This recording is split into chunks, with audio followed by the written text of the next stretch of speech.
ভারত একটি বৃহত্তর দেশ, জনবহুল দেশ। মুসলিমরা সেখানে সংখ্যা লঘু, হিন্দুরা সেখানে সংখ্যাগুরু। যদিও ভারতের নরেন্দ্র মোদীকে নিয়ে জাতীয়, আঞ্চলিক এবং আন্তর্জাতিকভাবে আলোচনা সমালোচনা হয়েছে সংখ্যালঘুদের উপর দমনপীড়ন করার জন্য।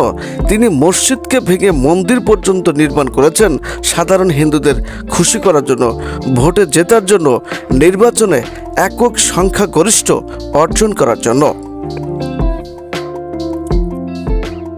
তারপরেও তিনি কিন্তু গণতন্ত্রকে নিয়ে খেলা করেননি, তামাশা করেননি। সুতরাং তিনি গণতন্ত্রের প্রতি শ্রদ্ধাশীল।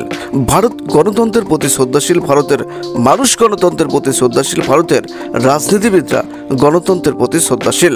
তিনি ভারতকে একটা সুন্দর অবিতর্কিত নির্বাচন উপহার দিয়েছেন।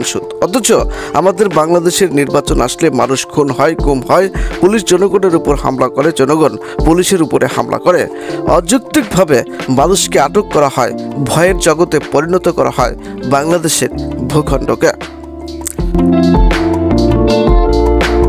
সরকার ক্ষমতায় থেকে নির্বাচন দিলে বিপুল ভোটে জয়লাভ করে নির্বাচন প্রশ্নবিদ্ধ হয়। একদল আরেক দলকে সহ্য করতে পারে না। হানাহানি, মারামারি ছাড়া নির্বাচন মনে হয় না। নির্বাচন আসলে বিরোধী দল নির্বাচনে অংশগ্রহণ করে না। হরতাল, অবরোধ ডাকে। মনে হয় যার যার বাপের দেশ, যে যা খুশি তাই করে। এই হলো বাংলাদেশের নির্বাচন ও গণতন্ত্র। দেশপ্রেম কারোর মধ্যে নেই। সবাই যার যার মতো টুপলো বাঁধে আমেরিকা, ইউরোপে শান্তিতে দিন কাটানোর জন্য।